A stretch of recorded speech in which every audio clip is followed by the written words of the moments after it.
Hello friends, कैसे हैं आप सब। उम्मीद करते हैं आप स्वस्थ होंगे, मस्त होंगे और अपने जो टारगेट लिया है उस टारगेट को पूरा करने के लिए दिन रात मेहनत करते रहेंगे। और दोस्तों, हम लोग पिछले वीडियो में हमने पाचन तंत्र के बारे में विस्तृत जानकारी आपको दिया है।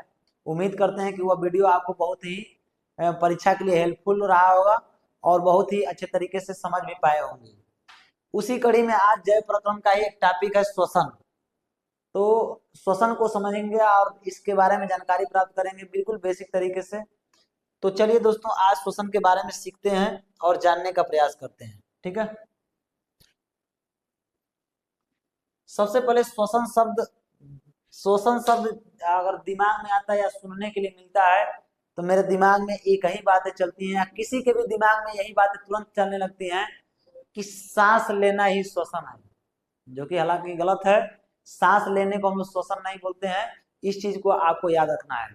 श्वसन क्या है? एक ऐसी प्रक्रिया है जिसमें भोजन से क्या किया जाता है? ऊर्जा प्राप्त किया जाता है। ज्यादा कुछ आपको याद करने की जरूरत नहीं है। बस जितना मैं कह रहा हूं उतना याद रखिएगा कि भोजन से अभी हमने क्या किया, भोजन का पाचन कर लिया है और पाचन करने के बाद वह भोजन हमारे कहाँ गया? वह छोटी आंत से अवशोषित होकर के कहाँ पहुंचा? तो पहुंचा कहाँ? हमारे ब्लड के रास्ते कोशिकाओं के पास पहुंच गया। ठीक है। स्वांगीकरण के फलस्वरूप कोशिकाओं के अंदर प्रवेश कर गया। ठीक है। उसी भोजन का क्या होता है ना, उसी भोजन का ऑक्सीकरण होता है। क्या होता है? ऑक्सीकरण होता है। उस ऑक्सीकरण से हमें क्या मिलती है? ऊर्जा मिलती है। और उसी ऊर्जा का उपयोग क्या करते हैं? हम चलने फिरने, दौड़ने, खाने, नहाने, सारी क्रियाओं में क्या करते हैं? हम जय प्रक्रियाओं को पूरा करने में करते हैं। तो बस आपको याद क्या रखना है कि श्वसन क्या होता है। तो भोजन से ऊर्जा प्राप्त करने की विधि, भोजन से ऊर्जा प्राप्त करने की विधि हमारी क्या कहलाती है? श्वसन कहलाती है। ध्यान रखिएगा कि हमें क्या करना है? भोजन से ऊर्जा प्राप्त करना है। कैसे भी करके मुझे ऊर्जा प्राप्त हो, उस विधि को हम लोग क्या बोल रहे हैं? श्वसन बोल रहे हैं। ठीक है। तो आज तक हम लोग क्या सोचते थे कि हमने सांस ले लिया और सांस को छोड़ दिया, वही हमारा क्या है? श्वसन है। हालांकि ऐसा नहीं है। आज हम क्लियर कर देंगे पूरा कि किसको हम श्वसन कह रहे हैं, किसको हम श्वासोच्छ्वास बोलेंगे। ठीक है। अभी हम लोग समझेंगे डिटेल में। अच्छा, श्वसन की तीन चरण से हम गुजर सकते हैं। यानी जब भी कोई प्राणी श्वसन करेगा, तो मनुष्य श्वसन करेगा या फिर कोई प्राणी श्वसन करेगा, तो उसको तीन चरणों से गुजरना पड़ता है। कितने चरणों से? तीन चरणों से क्या होगा? गुजरना पड़ेगा। पहला पहला उसकी कोशिकाओं में ना ऑक्सीजन का पहले अंतर्ग्रहण होगा। जैसे जब भी कोई जंतु श्वसन करेगा तो सबसे पहला काम क्या होना चाहिए? उसकी कोशिकाओं के भीतर क्या पहुंचना चाहिए? ऑक्सीजन पहुंचना चाहिए, पहला काम। जैसे आप समझिए बात को, हमने क्या किया? हमने सांस लिया, तो सांस लेने से वायुमंडल में जो ऑक्सीजन मौजूद था वह धीरे से पहुंच गया हमारे फेफड़े के पास या फेफड़े के अंदर। अब फेफड़ा फेफड़ा के अंदर पहुंचने के बाद क्या होगा? वो फेफड़ा के अंदर से वह सीधे जो ऑक्सीजन होता है ना, ऑक्सीजन वह घुल जाता है किसमें? ब्लड के अंदर। और ब्लड में होता है हीमोग्लोबिन। हीमोग्लोबिन क्या करेगा? उस ऑक्सीजन को ले जाकर के सभी कोशिकाओं में क्या कर देगा? बांट देगा। सभी कोशिकाओं में क्या कर देगा? बांट देगा। तो वह ऑक्सीजन कोशिकाओं के भीतर पहुंच रहा है। यह पहली श्वसन की प्रक्रिया है। तो यह चरण है, यानी कोशिकाओं में ऑक्सीजन का क्या है? अंतर्ग्रहण। ठीक है। यह हालांकि इसे हम लोग वायवीय श्वसन में देखते हैं। वायवीय श्वसन में क्या होता है? ऑक्सीजन की जरूरत पड़ती है। अवायवीय श्वसन में ऑक्सीजन की जरूरत नहीं पड़ती। तो ऐसा कब देखने के लिए मिलेगा? जब हमारा श्वसन कैसा होगा? वायवीय श्वसन होगा। अभी हम समझेंगे कि वायवीय श्वसन क्या होता है, लेकिन बस इतना सा समझिए कि श्वसन के चरण में, श्वसन की प्रक्रिया में पहला चरण क्या होता है? तो पहला ऑक्सीजन का किसके अंदर प्रवेश कर जाना? कोशिकाओं के अंदर प्रवेश कर जाना हमारा क्या है? पहला चरण है श्वसन का। इस चीज को क्या रखना है? याद रखना है। अच्छा, अब जो हम ऑक्सीजन ग्रहण किए, दूसरा चरण क्या है? जब हम ऑक्सीजन, हम नहीं, कोशिकाओं ने जब ऑक्सीजन को क्या कर दिया? ग्रहण कर लिया, तो उस ऑक्सीजन से भोजन का क्या होता है? ऑक्सीकरण होता है। क्या होता है? यानी ग्रहण की गई ऑक्सीजन की सहायता से भोजन का क्या होता है? ऑक्सीकरण होता है। ऑक्सीकरण होता है। और ऑक्सीकरण जब जब भी होगा भोजन का ना, तो उससे हमें क्या मिलेगी? ऊर्जा रिलीज होगी, ऊर्जा मुक्त होगी। ठीक है। तो याद रखिएगा, सबसे पहला चरण क्या है? कि कोशिकाओं के अंदर ऑक्सीजन प्रवेश कर गया, पहला चरण। और दूसरा दूसरा चरण क्या है? कि ग्रहण किया गया ऑक्सीजन कोशिकाओं के द्वारा और साथ ही भोजन तो पहले से पहुंचा हुआ है, उस भोजन का ऑक्सीजन के साथ जब क्रिया होगा उसको हम लोग बोलते हैं ऑक्सीकरण। पढ़े होंगे आप केमिस्ट्री में चैप्टर 1 में ऑक्सीकरण क्या होता है, ऑक्सीजन का जुड़ जाना। तो भोजन के साथ ऑक्सीजन जब जुड़ जाता है तो उसे हम लोग बोलते हैं ऑक्सीकरण, और उस ऑक्सीकरण के फलस्वरूप क्या मिलता है, ऊर्जा मिलता है। तो समझिएगा बात को, ये हमारा C6H12O6 है, ठीक है, C6H12O6 है, और साथ में यहाँ पर क्या जुड़ गया, ऑक्सीजन जुड़ गया। क्या जुड़ गया, ऑक्सीजन। जब इससे अभिक्रिया करेगा ना, इससे अभिक्रिया करेगा, अभिक्रिया करने के बाद क्या होगा, तो बनाएगा हमारा CO2 बनाएगा, साथ में क्या बनाएगा, जल बनाएगा, और साथ में ना, साथ में 38 ATP का ऊर्जा रिलीज करेगा, ठीक है, ऊर्जा रिलीज करेगा, ठीक है, 38 ATP के बराबर क्या रिलीज करेगा, ऊर्जा, ठीक है, याद रखिएगा। तो इस तरीके से भोजन का हो जाता है ऑक्सीकरण। क्या हो जाता है, भोजन का क्या हो जाता है, ऑक्सीकरण हो जाता है, ठीक है। यानी श्वसन का यह रिएक्शन है, याद रखिएगा। बैलेंस करने के लिए बैलेंस कर सकते हैं आप, कोई दिक्कत नहीं है, ठीक है। तो इस तरीके से भोजन का क्या हो जाता है, ऑक्सीकरण हो जाता है, ठीक। चलिए, अच्छा तीसरा चरण क्या है, अच्छा जब यह दूसरा चरण संपन्न हो जाएगा, इसका ऑक्सीकरण हो जाएगा, तो यह तो हमारे अपशिष्ट पदार्थ हैं, हमारे काम के तो है नहीं, कार्बन डाइऑक्साइड की जरूरत तो है नहीं, एक्स्ट्रा जल की जरूरत है नहीं, तो यह दोनों क्या होते हैं, हमारे शरीर से क्या होते हैं, तीसरे चरण में क्या हो जाते हैं, बाहर निकल जाते हैं। यानी इस प्रक्रिया में उत्पन्न अवशिष्ट जो पदार्थ होता है CO2 और जल का क्या हो जाता है, निष्कासन हो जाता है। क्या हो जाता है, निष्कासन हो जाता है। तो बस समझिएगा बात को मैं क्या कहना चाहता हूँ। श्वसन का मतलब भोजन से किसी भी विधि द्वारा मुझे ऊर्जा लेना है, ये हमारा क्या हो गया, श्वसन हो गया। अब श्वसन करने के लिए 3 चरण से गुजरना पड़ेगा। पहला, सबसे पहले ऑक्सीजन को कहाँ पहुंचाना है, तो कोशिकाओं के भीतर पहुंचाना है, एक काम, पहला काम। दूसरा काम क्या करना है, दूसरा काम क्या करना है, जब वो ऑक्सीजन पहुंचेगा कोशिका के अंदर, तो पहले से जब हमने भोजन यानी पाचन तंत्र में भोजन जो गया था जाकर कोशिकाओं के अंदर, उस भोजन का वो क्या कर देगा, ऑक्सीकरण, दूसरा काम हो गया, और ऊर्जा निकाल देगा। तीसरा काम में जब ऑक्सीकरण होगा तो जो अपशिष्ट पदार्थ बनेगा, कार्बन डाइऑक्साइड या जल, तो उसको क्या करेगा, कोशिका से बाहर निकाल देगा। तो यह तीसरा चरण है। मात्र 3 ही चरण है हमारे श्वसन के, 3 चरणों से क्या होता है, श्वसन प्रक्रिया हमारी क्या होती है, पूरी हो जाती है। तो कुल मिला करके आपको श्वसन समझ में आ गया कि श्वसन क्या है। श्वसन भोजन से हमें ऊर्जा प्राप्त करने की एक प्रकार की विधि है या प्रक्रिया है। चलिए, तब कहेंगे सर जी हमने बचपन में सुना है, हमने बचपन में सुना है कि सांस लेना और सांस छोड़ना ये श्वसन है, बचपन से ही सुनते आ रहे हैं। वो क्या है तब, तो मैं बताता हूँ वो क्या है, उसकी जानकारी अब यहाँ से लीजिए हमसे, ठीक है। श्वासोच्छ्वास क्या होता है, श्वासोच्छ्वास, ठीक है। देखिए, पर्यावरण से, कहां से, पर्यावरण से, पर्यावरण से ऑक्सीजन को, शुद्ध ऑक्सीजन का, ऑक्सीजन को लेना तथा कार्बन डाइऑक्साइड को शरीर से बाहर निकाल देना, शरीर से बाहर निकाल देना,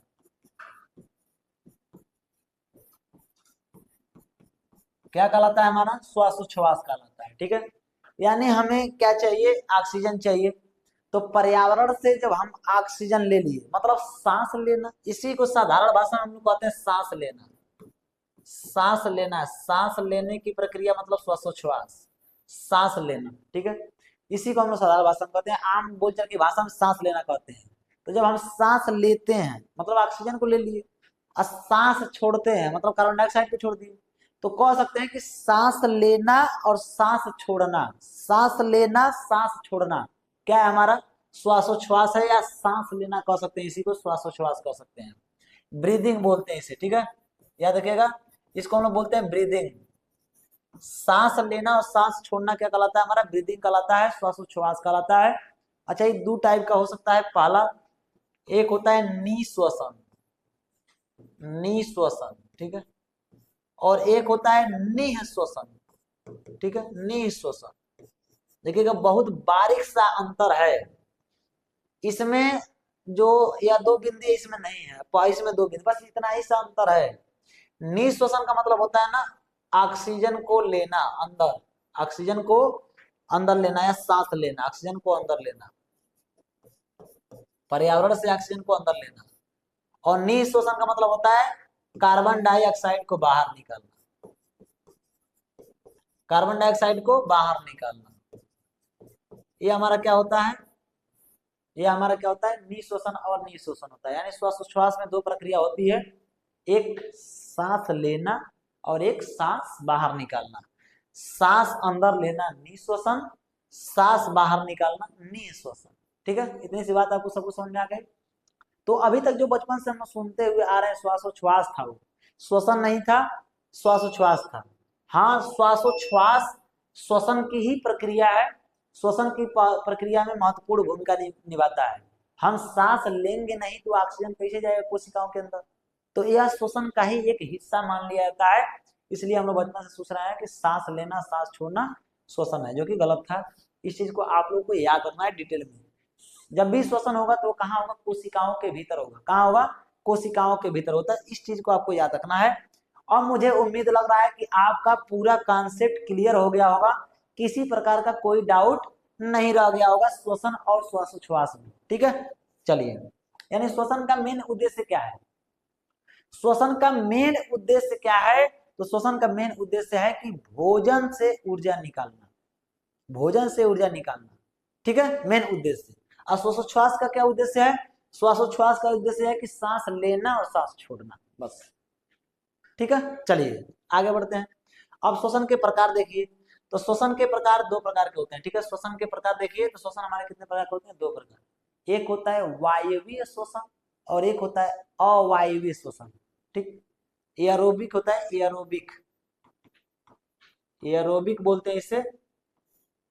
ठीक है, एयरोबिक यानी एयर, एयर का मतलब हवा, हवा का मतलब ऑक्सीजन, मुझे ऑक्सीजन चाहिए। यानी वायवीय श्वसन जब भी हमें करना होगा, जब भी मुझे वायवीय श्वसन करना होगा, इसी को हम बोलते हैं ऑक्सी श्वसन। क्या बोलते हैं, ऑक्सी श्वसन। तो जब भी मुझे वायवीय श्वसन करना होगा, चाहे किसी भी जंतु को करना होगा, तो उसके लिए उसको क्या चाहिए, ऑक्सीजन चाहिए। तो श्वसन हमारा दो तरीके से है, ऑक्सीजन की उपस्थिति के अनुसार दो तरीकों से बांट सकते हैं, एक वायवीय श्वसन और एक क्या होता है, अवायवीय श्वसन।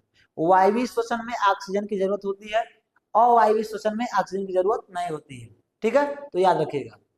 तो वायवीय श्वसन क्या होता है, जिस श्वसन प्रक्रम में, जिस श्वसन प्रक्रम यानी जिस श्वसन प्रक्रम में ऑक्सीजन का उपयोग किया जाता है, जिस श्वसन प्रक्रम में ऑक्सीजन का उपयोग किया था, अर्थात ऑक्सीजन उपयोग में लिया जाता है, उस श्वसन को हम लोग क्या बोलते हैं, ऑक्सी श्वसन या वायवीय श्वसन कहते हैं। ऑक्सी श्वसन या वायवीय श्वसन कहते हैं। इस प्रक्रिया में क्या होता है, जो ग्लूकोज होता है, ठीक है, जो भोजन होता है, ग्लूकोज कहिए, भोजन कहिए, ग्लूकोज कहिए, भोजन कहिए, उसका क्या होता है, ऑक्सीकरण होता है। और ऑक्सीकरण होकर के पूर्ण रूप से वो क्या हो जाता है, विघटित हो जाता है, किसमें, कार्बन डाइऑक्साइड और जल में। किसमें, कार्बन डाइऑक्साइड और जल में क्या हो जाता है, पूरी तरह से क्या हो जाता है, विघटित हो जाता है। ठीक है, याद रखिएगा। तो पूरी तरह से क्या हो जाएगा, विघटित हो जाएगा। अब क्या करेगा भैया, कौन कौन है एग्जाम्पल देखिएगा, मनुष्य हो गए, पेड़ पौधे हो गए, लगभग अधिकांश जंतु सभी क्या करते हैं, वायवीय श्वसन करते हैं। क्या करते हैं, सभी वायवीय श्वसन करते हैं। कौन कौन, मनुष्य तो अरे हम तो करेंगे ही करेंगे, ऑक्सीजन नहीं चाहिए तो फिर कैसे काम चलेगा, तो यहाँ तो ऑक्सीजन का उपयोग चाहिए ही चाहिए। पेड़ पौधा भी ऑक्सीजन का उपयोग करता है, अरे करता है कि नहीं करता है, करता है, ऑक्सीजन का उपयोग करता है। अधिकांश जीव, यानी अधिकांश जीव क्या करते हैं, ऑक्सीजन का उपयोग करते हैं। ठीक है, याद रखिएगा। तो इस प्रकार के श्वसन को हम क्या बोलते हैं, वायवीय श्वसन बोलते हैं। ठीक है, चलिए अब आइए अवायवीय श्वसन। अवायवीय श्वसन में देखेंगे तो अवायवीय श्वसन या इसी को हम बोलते हैं अनाक्सी श्वसन, अनाक्सी। ठीक है, ऑक्सी नहीं, अनाक्सी। अवायवीय श्वसन में क्या होता है ना, ऑक्सीजन का उपयोग नहीं किया जाता है। तो जिस श्वसन प्रक्रम में ऑक्सीजन का उपयोग नहीं किया जाता है उसे हम क्या कहते हैं, अनाक्सी श्वसन कहते हैं। अच्छा, कौन कौन एग्जाम्पल है भैया, कौन कौन एग्जाम्पल, तो आपने ईस्ट का नाम सुना होगा, कुछ जीवाणुओं का नाम सुना होगा, एस्केरिस का नाम सुना होगा, गोल्ड कृमि का नाम सुना होगा। इनको ना ऑक्सीजन की जरूरत ही नहीं पड़ती है। ठीक है, बिना ऑक्सीजन का क्या करते हैं, श्वसन अपना कर लेते हैं। बात समझिएगा, जैसे समझिए, पेट में हमारे मान लीजिए एस्केरिस है या फिर गोल्ड कृमि या फिर कोई केचुआ उचुआ पेट में हमारे पड़े हैं, तो हम तो जो सांस ले रहे हैं वो तो हमारे फेफड़ों में जा रहा है, ठीक है। फेफड़ों से होकर के कहाँ जा रहा है, फेफड़े से होकर के कोशिकाओं में जा रहा है।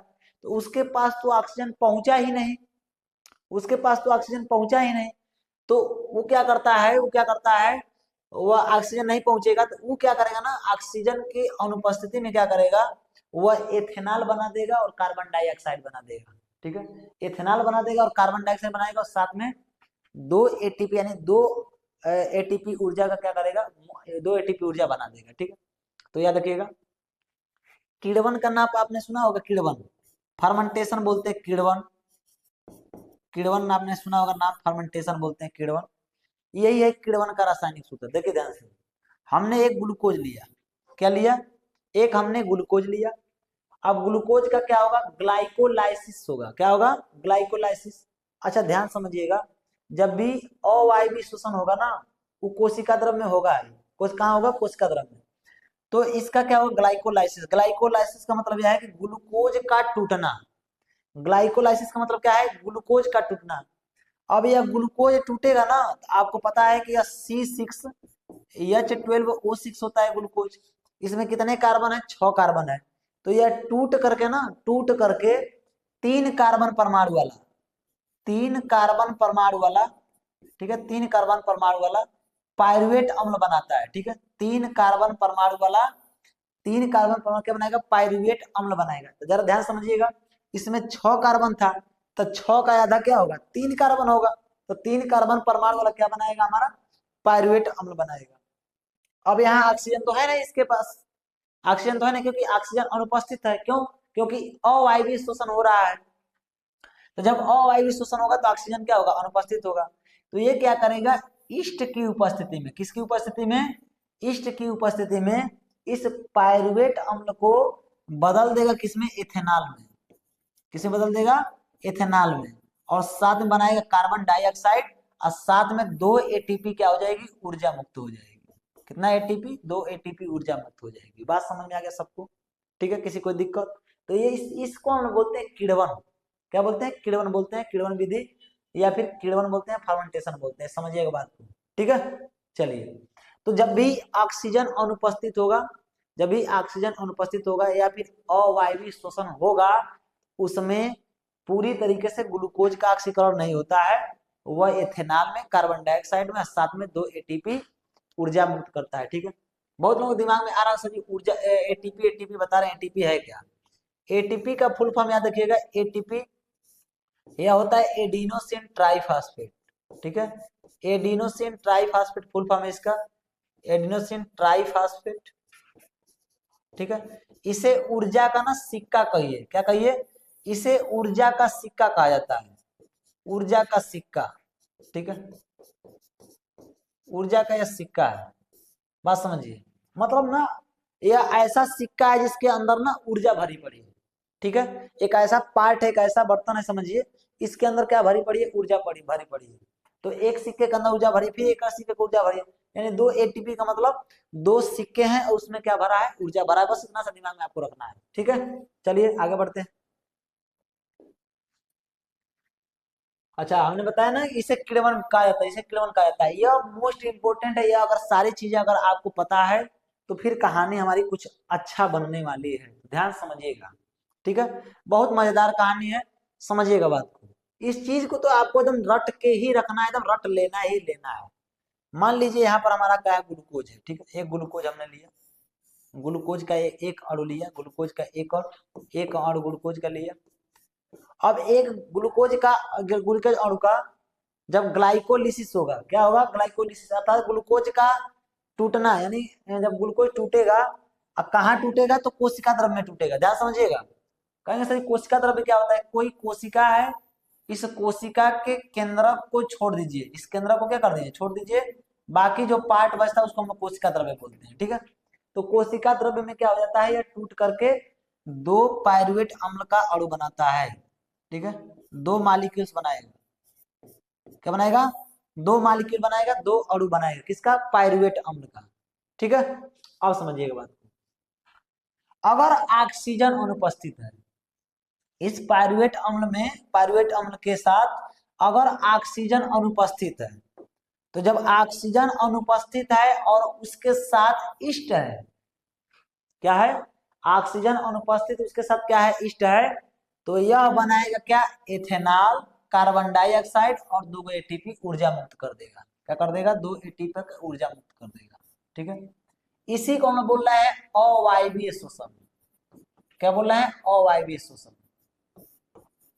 ठीक है, अवायवीय शोषण यानी यहाँ पे ऑक्सीजन की जरूरत है नहीं, यहाँ पे ऑक्सीजन की जरूरत है नहीं, और तभी ऊर्जा हमारा बन गया। ठीक है, कोई दिक्कत वाली बात नहीं। चलिए आइए इसमें जरा धीरे धीरे समझिए, पहले इसको समझ लेते हैं। जहां ऑक्सीजन उपस्थित है, अब ऑक्सीजन अगर उपस्थित है पायरुवेट अम्ल के साथ, अगर ऑक्सीजन उपस्थित है पायरुवेट अम्ल के साथ, अगर ऑक्सीजन उपस्थित है तो क्या होगा, तो इसमें क्या होगा, तो यह हो जाएगा हमारा क्या, माइटोकॉन्ड्रिया में क्या क्रिया होगी, ऑक्सीजन उपस्थित है तो माइटोकॉन्ड्रिया में क्रिया क्या होगी, इस पायरुवेट अम्ल का एकदम पूरी तरीके से क्या हो जाएगा, विखंडन हो जाएगा और बनाएगा क्या, कार्बन डाइऑक्साइड, जल बनाएगा और साथ में 38 एटीपी ऊर्जा मुक्त करेगा। कितना एटीपी, 38 एटीपी ऊर्जा मुक्त करेगा। अब इसे हम लोग क्या बोल रहे हैं, इस वाले लाइन को हम लोग बोल रहे हैं श्वसन। श्वसन तो तीनों है, श्वसन तो तीनों है, लेकिन यह अवायवीय श्वसन है और यह हमारा क्या है, वायवीय श्वसन है। कैसा श्वसन है मेरा, वायवीय श्वसन है, क्योंकि ऑक्सीजन उपस्थित है। यह हमारा क्या है, अवायवीय श्वसन है। तो जब भी आपको अवायवीय श्वसन का रिएक्शन लिखना होगा तो यह वाला लिखिएगा, जब भी आपको वायवीय श्वसन का रिएक्शन लिखना होगा तो यह वाला लिखिएगा। ये कहने का मतलब यह है। श्वसन का मतलब, श्वसन अगर केवल श्वसन कह देगा तो श्वसन का मतलब सीधे ग्लूकोज से आप क्या बनाइएगा, कार्बन डाइऑक्साइड, जल और ऊर्जा को मुक्त कर दीजिएगा। बाकी बीच में अगर नहीं लिखेंगे तभी काम चल जाएगा। अगर लिख देते हैं तो बहुत अच्छी बात है, बहुत अच्छी जानकारी कि ये इसको भी लिखें और इसके साथ इसको भी लिखें। ठीक है, बात समझ आ रहा है, तीनों को एक साथ लिख देंगे तो यह बेहतर तरीके से क्या हो जाएगा, आपका काम हो जाएगा। तो मानव में जो शोषण होता है, मानव में शोषण इसी प्रकार से होता है। ठीक है, पहले ग्लूकोज होगा, उस ग्लूकोज का क्या होगा, ग्लाइकोलिसिस होगा कोशिका द्रव्य में, पायरुवेट अम्ल में चेंज हो जाएगा। यही पायरुवेट अम्ल आगे चल करके ऑक्सीजन की उपस्थिति में माइटोकॉन्ड्रिया में चलेगा क्रेब्स चक्र। क्या चलेगा, क्रेब्स चक्र चलेगा, क्रेब्स चक्र। ठीक है, क्रेब्स चक्र चलेगा और इसी क्रेब्स चक्र के चलते वह कार्बन डाइऑक्साइड जल में और साथ में 38 एटीपी ऊर्जा मुक्त कर देगा। यह आपको याद रखना है। ठीक है, अब समझिए, कभी कभी हमारी मांसपेशियों की जो कोशिकाएं होती हैं वह भी ऑक्सीजन के अनुपस्थिति में ऊर्जा बनाती है। सोच करके ताज्जुब होगा कि हमारे शरीर की मांसपेशियां बिना ऑक्सीजन का ऊर्जा बना रही हैं। कब बनाते समझिएगा। तो यहां समझिए, ग्लूकोज है, ये सब पायरुवेट अम्ल बना दिया। अब यहाँ पे ऑक्सीजन अनुपस्थित है, कहाँ, पेशियों में, अर्थात जो हमारी मांसपेशियां बनी हुई हैं, मांसपेशियां, उस मांसपेशियों की कोशिकाओं में ऑक्सीजन नहीं है। कब नहीं होगा, सपोज करिए मैं दौड़ रहा हूँ, क्या कर रहा हूँ, सपोज करिए कि मैं दौड़ रहा हूँ और जब मैं दौड़ूंगा तो मेरे पैरों को ज्यादा से ज्यादा ऊर्जा चाहिए। क्या चाहिए, ज्यादा से ज्यादा ऊर्जा चाहिए। तो क्या करेंगे, ज्यादा से ज्यादा ऊर्जा के लिए क्या चाहिए, हमें ज्यादा से ज्यादा ऑक्सीजन चाहिए। तो उस समय ऑक्सीजन भरपूर मात्रा में मिल नहीं पाता है, तो जो मांसपेशी की कोशिकाएं होती है ना, मांसपेशी कोशिकाएं ऑक्सीजन की अनुपस्थिति में क्या करती हैं, लैक्टिक अम्ल बनाती हैं और साथ में 2 एटीपी ऊर्जा दे देती हैं। या फिर आपको सांड या बैल दौड़ा दिया, आप समझ लीजिए बात को, सांड या बैल दौड़ा दिया या फिर कोई भी कुत्ता दौड़ा दिया तो आप भागने लगेंगे तेजी से। अच्छा, भागने लगेंगे, ऊर्जा नहीं है फिर भी भागेंगे, भागने लगेंगे, भागते भागते भागते भागते एकदम ऊर्जा छीड़ हो जाएगी, खत्म हो जाएगी, फिर भी आप भाग रहे हैं। तो उस समय ऑक्सीजन आपको नहीं मिल पाता है, ऑक्सीजन नहीं मिल पाता है कोशिकाओं को। तो इनकी कोशिकाएं क्या करती हैं, लैक्टिक अम्ल और एटीपी, 2 एटीपी ऊर्जा बनाने लगती हैं। ठीक है, और यही इसी को हम बोलते हैं ना क्रैम्प लगना। क्या बोलते हैं, क्रैम्प लगना, या केड़ा समझते हैं, केड़ा। उस समय आप काम करेंगे या फिर दौड़ेंगे तो आपको ना केड़ा पकड़ लेगा, देहात में बोलते हैं ना केड़ा पकड़ ले लेगा, पूरा पूरा देहिए केड़ा पकड़ ले लेगा। यहाँ दर्द करेगा, यहाँ मांसपेशी दर्द करेगी, यहाँ मांसपेशी दर्द करेगी। भाई उसको ऑक्सीजन नहीं मिला, वो तो बनाती 38 एटीपी ऊर्जा, लेकिन ऑक्सीजन मिलता तब, ऑक्सीजन नहीं मिल पाया तो क्या पकड़ लेगा भैया, कीड़ा पकड़ लेगा, क्रैम्प बन जाएगा, यानी लैक्टिक अम्ल बनेगा और 2 एटीपी ऊर्जा मुक्त होगी। उसी को बोलते हैं क्रैम्प लगना, या उसी को हम बोलते हैं कीड़ा पकड़ना। ठीक है, बात समझ में आ गया सबको? इतनी सी बात, श्वसन सबको क्लियर हो गया? श्वसन का मतलब मेन उद्देश्य क्या है? भोजन से ऊर्जा प्राप्त करना, बस मेन उद्देश्य क्या है? भोजन से ऊर्जा। देखिए तीनों कंडीशन में इस भोजन से हमें क्या मिल रही है? तीनों कंडीशन में यहाँ भी ऊर्जा मिल रही है, यहाँ भी ऊर्जा मिल रही है, और यहाँ भी ऊर्जा मिल रही है, लेकिन मिला किससे? भोजन से मिला। तो यह तीनों क्या है? हमारे श्वसन है। यह हमारा अवायवीय श्वसन, और ये हमारा क्या है? वायवीय श्वसन।